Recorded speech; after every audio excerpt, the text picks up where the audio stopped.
already showing that she has real star quality in the making here, so we're very excited about what she's doing. So she actually went to college in Michigan at Hillsdale College, and then we're fortunate that she came here to do her master's in nutrition, and then got her PhD also here in nutrition. So here she is now as a postdoc fellow, and she's also blazing a trail that you're going to hear about this morning, that Patty Thompson and I are very excited about a now burgeoning collaboration with, I have to declare a conflict of interest here in that the collaboration is with Imperial College in London.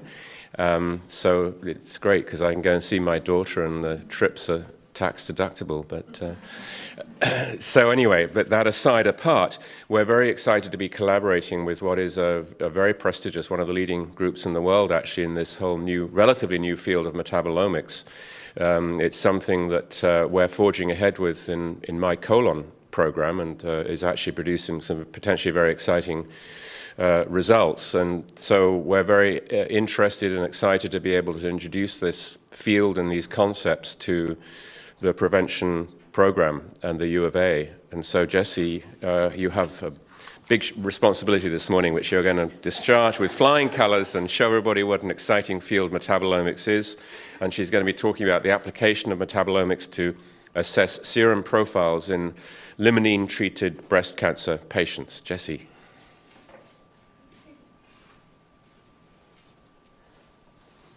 I'm not quite sure I can live up to that introduction, but thank you, Dr. Lance. And thank you, everyone, for coming. Today, I wanted to highlight some of my graduate work first and how that led to my interest in metabolomics. Then I'll talk a little bit about what metabolomics is, because I'm pretty sure most people in this room are only vaguely familiar. And then I'll talk about my work at Imperial College and kind of the preliminary results that we got from there. And so here's my required slide. And then I have nothing to disclose. And so limonene is a monoterpene found in the peels of citrus, and it's demonstrated anti-cancer activity in many models.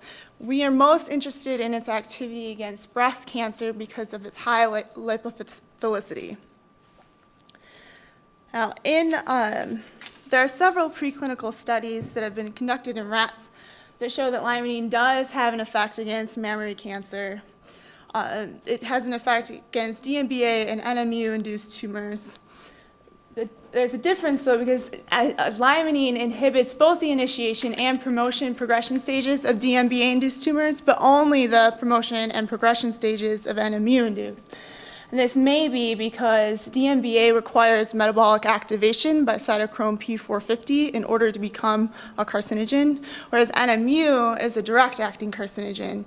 So this suggests that maybe limonene is working at the level of cytochrome P450 to inhibit the initiation of those DMBA-induced tumors. Other potential mechanisms include farnesyltransferase inhibition, which is the enzyme that activates the G protein RAS, which is involved in proliferation.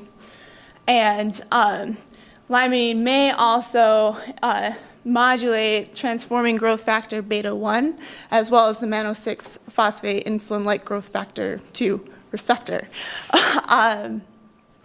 One thing I should point out is that these results were achieved after a very high limonene diet, and between 5 and 10% chows were given to these rats, and this level is probably not achievable in the human diet, but it does give us hope that limonene will be effective as a chemopreventive. So there have been many other mechanisms demonstrated for limonene's anti-cancer activity in other models besides breast cancer. P450 modulation and farnesyltransferase inhibition were demonstrated in cell culture as well as the animal models. PGE2 inhibition was demonstrated in macrophage cells. Limonene may have antioxidant activity or lipolytic effects, but that research is limited. And in a lymphoma model, limonene acted as an immune modulator, and the lymphoma tumors regressed. It's also has demonstrated induction of apoptosis in gastric cancer as well as pancreatic cancer. Now, while not all of these mechanisms were demonstrated in a breast cancer model specifically, they are all applicable to multiple types of cancers. And so things like immune modulation and induction of apoptosis, which relate to the hallmarks of cancer, are still applicable to the breast. So one thing, if you've ever done research with a bioactive food component or with a diet study, you frequently come up with a laundry list of mechanisms, and all of these things are likely modulated on some level. All of these things are, some are have more potent activity than others, but very rarely do you capture all of them in one single system. And so it becomes very frustrating when you try and make sense of it all and put everything together. And so, and then additionally, it's important to not get lost in each individual mechanism and try to relate these back to the hallmarks of cancer. And so if this issue was brought up in a review written by Davis and Milner, and they brought up the point that there are all of these compounds found in food, broccoli and fish and grapes like resveratrol, and they all exhibit mechanisms that affect the hallmarks of cancer, but they affect these hallmarks in a very low level, and which means that they will probably be good for prevention, but we really need to relate all these mechanisms back to the hallmarks. And so I've circled the hallmarks that limonene has demonstrated activity against. But before we spend a lot of time and money trying to investigate these mechanisms and trying to determine, do they have clinical relevance, you need to step back and determine, does your compound go to the target of interest? Because that's the first thing that you need to do. And so I'm going to step back, and this brings us back to the very beginning of my graduate career. And this is a slide I've shown many times before, but it's an important slide, and so I'm showing it again. And so when I first started graduate school, Dr. Aman Hakim had conducted a study in just healthy adults who were and they were given lemonade that was made with the entire peel, entire lemon peel, and so it contained high amounts of limonene. And they drank this mixture for 4 weeks. And when I arrived, buttock biopsies from the study were in the freezer from pre and post intervention. And so you can see here over the x-axis is the limonene concentration in micromolar levels. And then you have pre and post intervention adipose tissue, pre and post plasma. And you see pre-intervention levels of limonene are very low, and post-intervention we're getting to a pretty high micromolar range, and limonene does not circulate in plasma. And so this was exciting because we're showing that limonene does go to the fat, and so it is likely reaching the fatty tissue of the breast. And so if it's concentrating there in a high enough level to elicit an effect, then we can really begin to think about the mechanisms and think about what is it doing once it goes there. And so the next step, we really needed to see, does limonene go to breast tissue, or is it just going to fatty sites in the body in general? And it's kind of difficult to get healthy women to subject themselves to a breast biopsy, and because of lacking time and money, we use mice. And so, again, you can see, so limonene was dissolved in coconut oil in 10 and 20% concentrations, and was applied either topically to the mammary gland or was given in an oral gavage.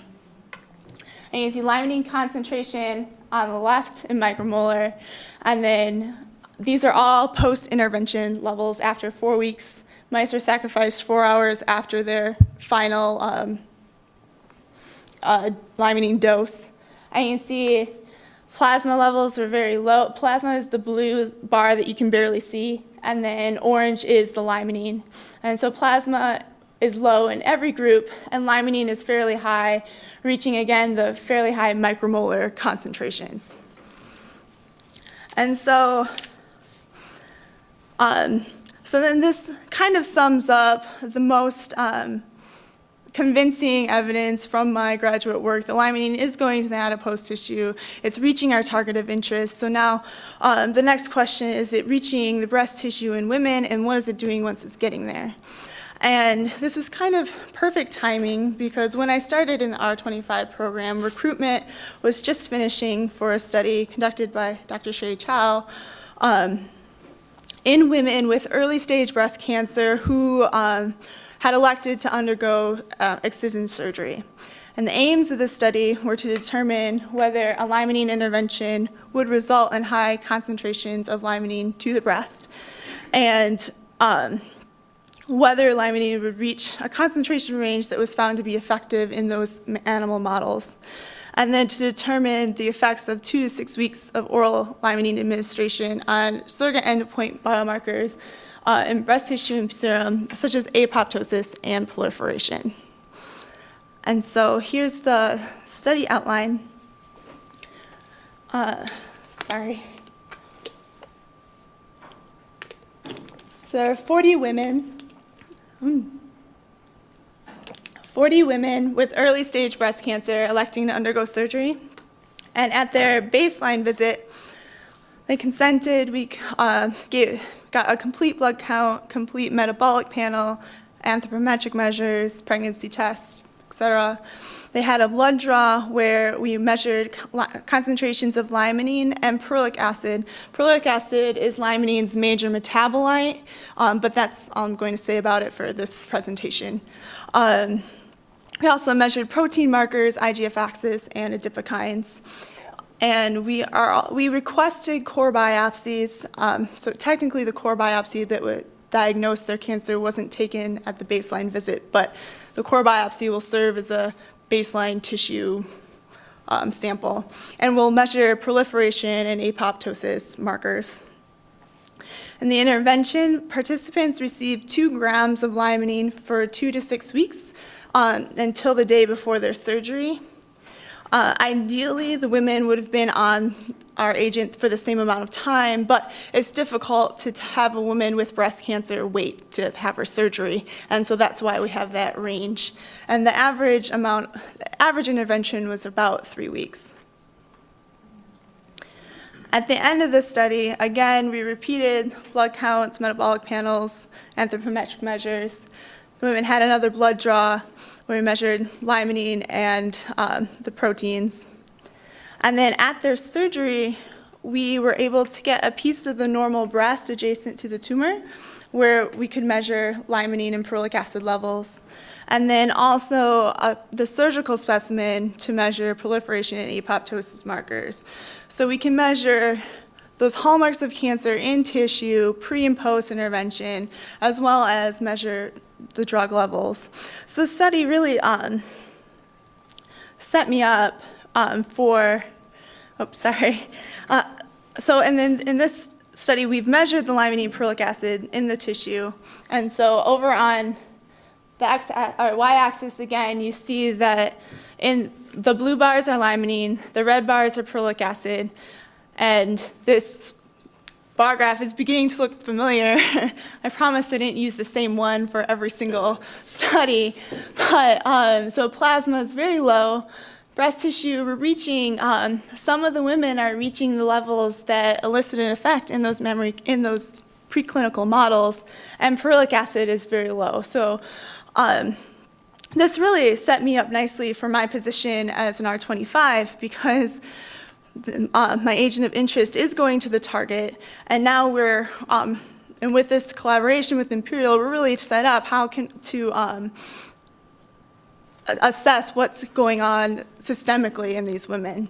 So my first aim was to determine the effect of the limonene intervention on the metabolic profile in breast cancer patients participating in this limonene intervention.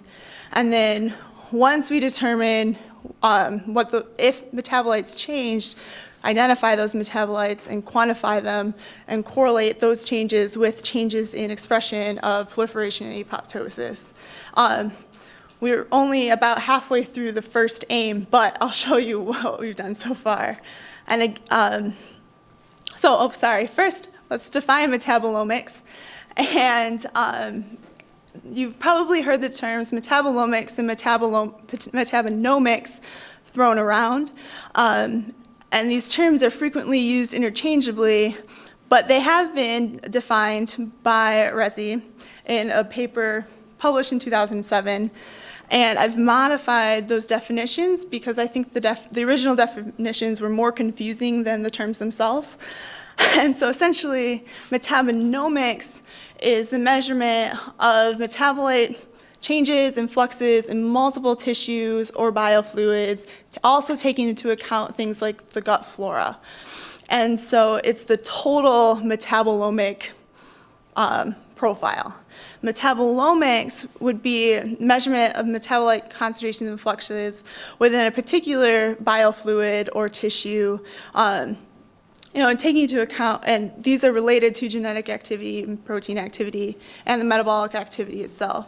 So you can kind of think there are several metabolomes within the metabolome. Really, these terms are used interchangeably, and I don't think most people don't really pay attention to the actual definition. For the purposes of this presentation, because it's technically more correct, I'll use the word metabolomics. Also, I feel like metabolomics rolls off your tongue a little bit more nicely. And then there's another term, which is the metabotype, which would basically be your metabolic phenotype. All right. I also wanted to point out that metabolomics isn't necessarily a new idea.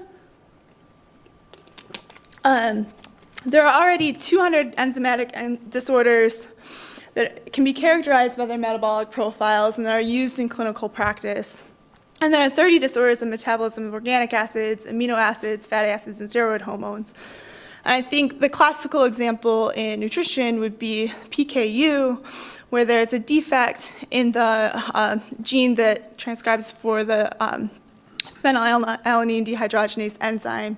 The enzyme is defective, and you don't get that conversion of the amino acid phenylalanine to tyrosine, so you have a buildup of phenylalanine, which is toxic. So you can think there's a genetic defect which leads to an enzymatic disorder that has a metabolic outcome. So potential uses of metabolomics are, one, to better characterize these metabolic disorders, and not necessarily even disorders, but metabolic dysregulation. And you can characterize responses to a dietary intervention or a drug intervention, which is what we're essentially using it for. So you can assess toxicity and efficacy and mechanisms. There's also a huge group, at Imperial especially, they're interested in characterizing the gut flora, and that's, I won't get into that because that's a whole presentation all on its own, but that's definitely a huge portion of metabolomics. And then maybe early detection and screening for cancer risk is also a potential use.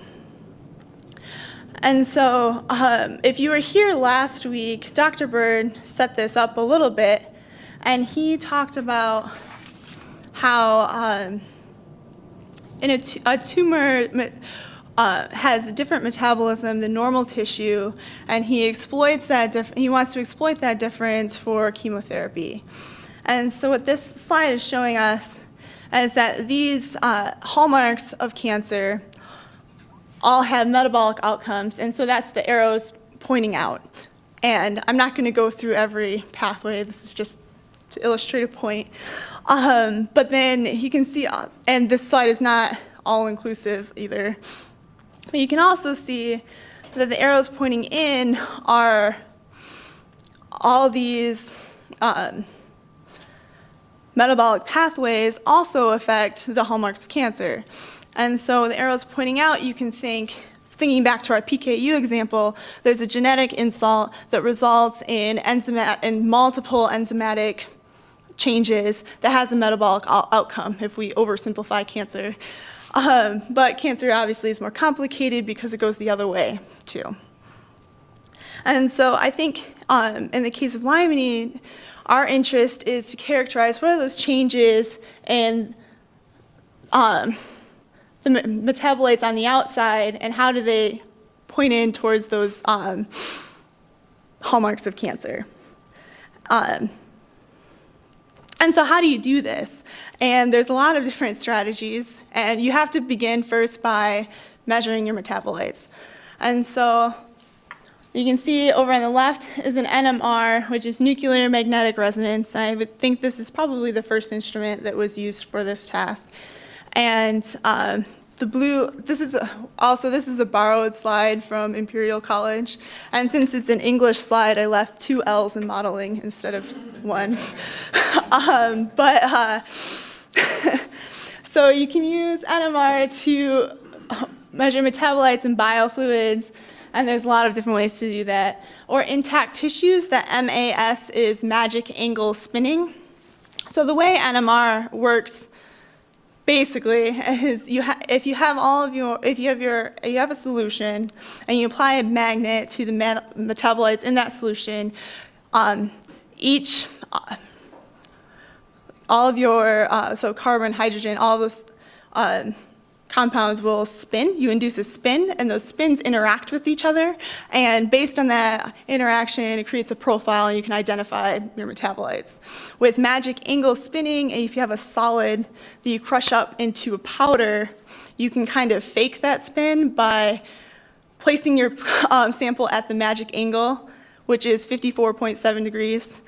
And for some reason that I don't understand, and I don't think that people who do NMR spectroscopy really understand either, because it's called the magic angle, you kind of fake that spin and interaction. Another method is UPLC-MS, which is ultra performance liquid chromatography.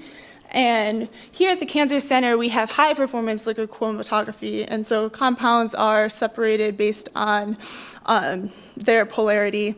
They're separated in a column and then identified by the mass spectrometry. And there's several different types of mass spec, which we won't get into. Gas chromatography, ultra performance liquid chromatography is kind of like the high pressure version of HPLC, and so you are able to identify more compounds in a given sample, and the chromatography is much, much nicer. Gas chromatography, mass spectrometry is what I have more experience with, and your metabolite is carried into gas through a column and then goes to the mass spec, and that's how you identify it. And capillary electrophoresis is used by some groups, but not very many. Again, this is a borrowed slide, and there is a group there that really likes their capillary electrophoresis. And so ideally, you would use a combination of all of these instruments, just because by nature, they all work differently. And so they're all going to identify different classes of compounds. I would say you're able to identify the widest class using UPLC-MS. But ideally, you would use a combination of 2 or more, so you want to be in a place where they have that. Here at the Cancer Center, we have several NMRs in the Department of Chemistry and Biochem. There's a UPLC-MS in Bio 5, and we have GCMS here at the Cancer Center. And so my experience is with the GCMS, but there isn't anyone here really that does metabolomics, and so I wanted to go someplace where they do. And it worked out nicely that Dr. Lance and Dr. Thompson have a collaboration with Imperial, and so I was able to go there this summer. And again, I want to remind you, so this is where my samples came from, and we mailed blood serums from the pre-intervention visit to the end of intervention visit to Imperial College, and Julie Buckmeyer did all that for me, which I'm very thankful for. And so how do we do this? So because most of my experience is with a mass spectrometer, and you can characterize the most compounds with UPLC-MS, that's what we used, and Dr. Elizabeth Wan at Imperial is extremely helpful, just showing me everything I needed to know. So first you need to think about your sample prep. So this is kind of the workflow, I would say. First, you prepare your sample, you analyze your sample, you get a chromatogram and your mass spec output. XCMS generates a marker table for you, which I'll go into. You do data analysis, and then you can identify your compounds. So what are the things you need to consider? One, you need to consider first when you get your sample, how are you going to handle it? What preservatives are you going to add? What mass spectrometer are you going to use? And then there are several different platforms for data pre-processing that you could choose from. So first, I was given explicit instructions by Dr. Patty Thompson to include this slide for the students and for FE people that are collecting samples. And I just want to say it makes a big difference, the amount of time from sample collection to adding a preservative or to processing the sample. And when you're looking at 1,000 metabolites and lots of people, and there's a lot of variation, you don't want to induce systematic variation just by your sample collection. And freeze-thaw cycles can make a difference. So there's also a big difference between having 2 tubes with 500 microliters in each tube than just having 1 tube with 1 milliliter, because that's one less freeze-thaw cycle, and we're not really sure how stable these metabolites are. So hopefully that makes Dr. Thompson happy. And so once you have your sample, this was our basic processing method. And I just want to say I won't go through it all, but it's very, very simple because you want to do as little to the sample as possible to retain as many metabolites as possible. And then so you inject onto a C18 UPLC column, and then you have a gradient of 2 mobile phases. So more polar compounds elute first, less polar compounds elute last, kind of like your lipids. It's very important to have quality control samples, which are basically pooled representative sample of your data set. And so you take 20 microliters from every single person and pool them all together. And you inject them both at the start of the run, which conditions your column, and then every 10 samples or so, which tests stability of the instrument. And so at the end of your run, this gives you if all of your QCs kind of chromatograms line up on each other, this gives you confidence that the variation you see in your sample set is true variation, not just from the instrument itself. And so this is an overlay of a chromatogram from one person, pre and post intervention. The red is pre-intervention, the purple is post-intervention. I'm showing for 2 reasons. So the y-axis is percent abundance, and then the x-axis is time in minutes. And amino acids elute first, and then bile acids, and then you have your lipid regions. I want to point out, these haven't been aligned yet, but the chromatography is really nice. I just am really impressed with how nice the data is. And you can kind of see in the lipid region that pre and post intervention, there are some differences. And I zoomed in a little bit so you could see better that it looks like in this person, there are some definite changes. And you have to make sure that you don't get too excited about looking at one person. And to make sure that these changes are different in every single, every sample. But so this was collected in positive mode, and then you also collect all of your data in negative mode as well. And you see there's a little bit, you get more of the bile acid region in negative mode. So amino acids first, bile acids, lipids again. Red is pre-intervention, purple is post-intervention. I zoomed in on the lipid region. So you can kind of see that the peaks, while they line up pretty well, they don't line up exactly. And so in your workflow, after you collect your data, the first thing you need to do is pre-process and make sure all those peaks are aligned. And then XCMS will generate a marker table for you. You do your analysis, identify your compounds. And so in this data pre-processing, you use a program, we used a program called XCMS. There are other things you can use. XCMS is run in R, and it's a little bit easier to control what XCMS is doing than other programs. And so XCMS will pick the most prominent peaks in your chromatogram, and it picks the ones that are the most consistent, that are visible in every single sample, and it uses those to kind of line everything up. And so it matches all the peaks across all of your samples, normalizes, because throughout your run, your source will get dirty, and so response will go down, and XCMS is able to kind of correct for that a little bit. And then you can determine differences between samples. Obviously, there's a lot of challenges. You're identifying thousands of peaks. You have different isotopes and adducts, dimers, and noise. You have to do everything in positive and in negative mode. There are peak shifts just because of temperature changes, mobile phase changes, and just the sample composition itself.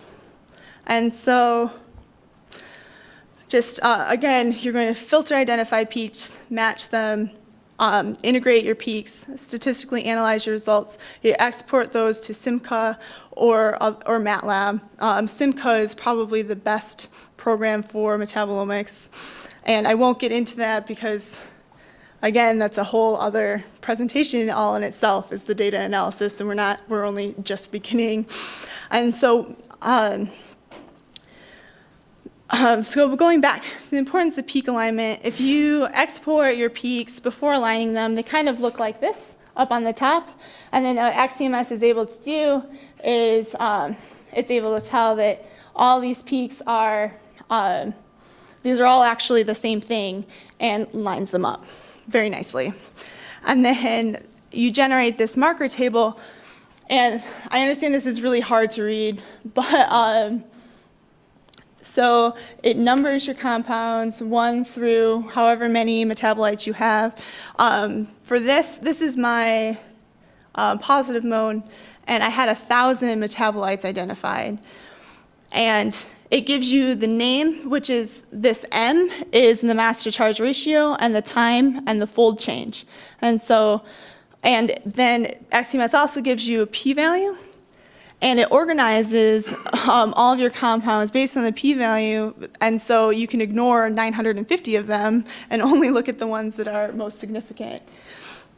And then you also look over here, which is cut off, are your samples, and all of these numbers are the peak integrations for every single metabolite that was identified. Yeah? So the p-value is a difference between the control from pre and post intervention. Just repeat that. Oh, sorry.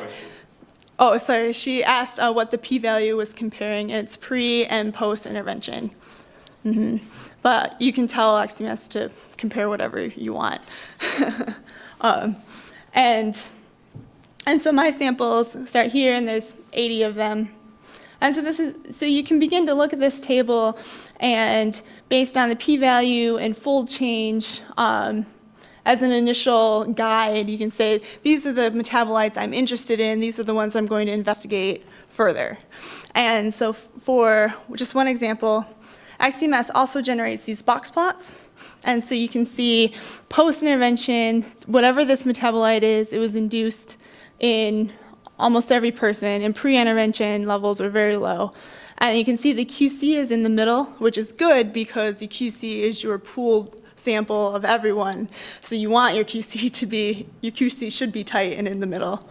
And then XCMS also extracts the peak. And so you can see that these are really nicely lined up. And so I have confidence that XCMS picked a peak that is real and that this is worth identifying. And so you can see post-intervention are the black, and pre-intervention is the red, and all the red peaks are lower than the black peaks. So then again, you go into what's called the Human Metabolome Database, and this is a really nice website. You type in your mass to charge ratio. This was collected in positive mode, and then it gives you 115 results, which is a little bit discouraging, but So way on the left is just the HMBD ID, and then common name, and then chemical formula, adduct weights, and then the difference between the mass you put in and the mass that this metabolite is. But it also gives you potential adducts. And so for things like isopropyl alcohol and acetonitrile, which weren't in my mobile phase to begin with, we know that those adducts are impossible. So you can immediately rule out a lot of compounds. And then you look at retention time, you say, well, if it's very, very polar, it's probably going to come out early. It's a metabolite that's going to come out early. And my time was 8.5 minutes, and so it's probably not that compound. So again, you can kind of come up with a shorter candidate list. This one we got a little bit lucky, and we only narrowed it down to 6. And you can, so this is just something you kind of do on your own, and you kind of classify metabolite type.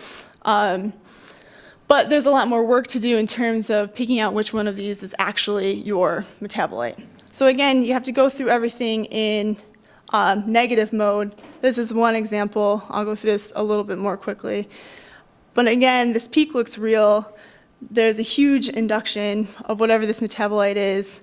Go to the metabolite database, and you make sure you click negative mode because you'll get a completely different set of compounds.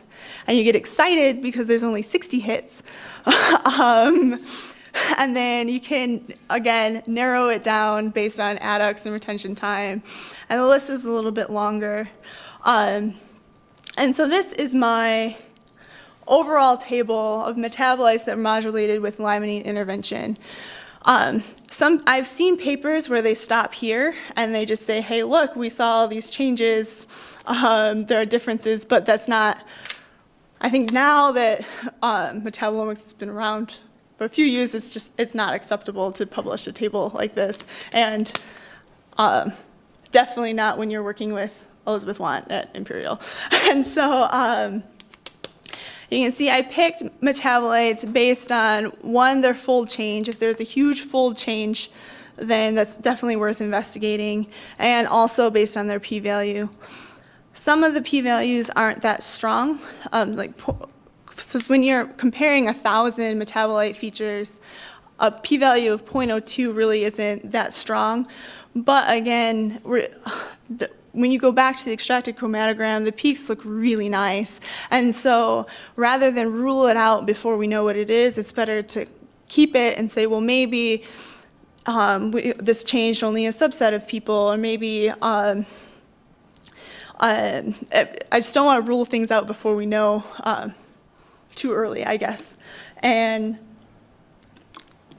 so there's still a lot of work to do. And I want to point out that we're in the second box right now for the database search. The next experiment, you go on, you do MSMX experiments, which are, you're able to tell your instrument, this is the mass I'm looking for, fragment this mass, and you can identify based on its fragmentation. But then again, going back to the database search, you have to buy your standard, inject your standard into your samples so you can really be confident that this is what you have. And then you can confirm that, yeah, this is what changed. And you go in, and then you have to decide, okay, well, what does that mean? We know what it is, what does it mean? There are lots of different websites you can go to identify your metabolites. This HMP, Human Metabolome Project, is the HMBD site that I used, and it's what they like to use at Imperial just because it's the most comprehensive. And Dr. Want likes it because it has, it was made by mass spectrometrists, I guess. Metlin is another pretty good website. It was developed by Scripps in California, but it's not as complete as the HMBD. And some of them, like Lipid Bank, are lipid-specific databases. Some of them, there's a plant website. There's some more geared towards proteins. There's a tomato metabolite database. But anyway, so there's I mean, it is good to go to 2 different websites, and if they come up with the same compound, then you're a little bit more confident that what you have is worth buying the standard for. So our conclusions are that limonene does result in significant metabolic changes in these breast cancer patients, but we don't know what it means yet. And but this does demonstrate that there's potential to use metabolomics as a tool to assess other chemopreventive agents. And so there's a lot of work that we can, so it's exciting, there's a lot of work to do, but I guess we kind of shown proof of principle. And some acknowledgements. So my mentors, Dr. Sherry Tao, Patty Thompson, and Dr. Lance. And then Julie Lang was the surgeon that for the study. Julie Buckmeyer took care of mailing my samples, and Kathy and Wade are in Sherry's lab. And then a huge thanks to the group at Imperial College, Elizabeth Want, who was with me every day while I was there. She's extremely good person to work with. Hector Kuhn is one of the NMR people at Imperial, and he's interested in the limonene project, and he just has a lot of, he's very knowledgeable on metabolism, and he's, I really appreciated a lot of his wisdom, I guess. And then there's a bunch of people that were helpful, just like using XCMS and in general. Paul Benton, if you email the XCMS listserv, Paul is one of the people that responds to the listserv because he's involved in like a lot of the programming, and he's a PhD student there, and so I'm lucky I get to just email him directly and I don't have to go to the listserv. But, and so then I put up some pictures for questions. And so that's Dr. Want, and that's Hector. Yep. Are there any questions? I guess it took a long time.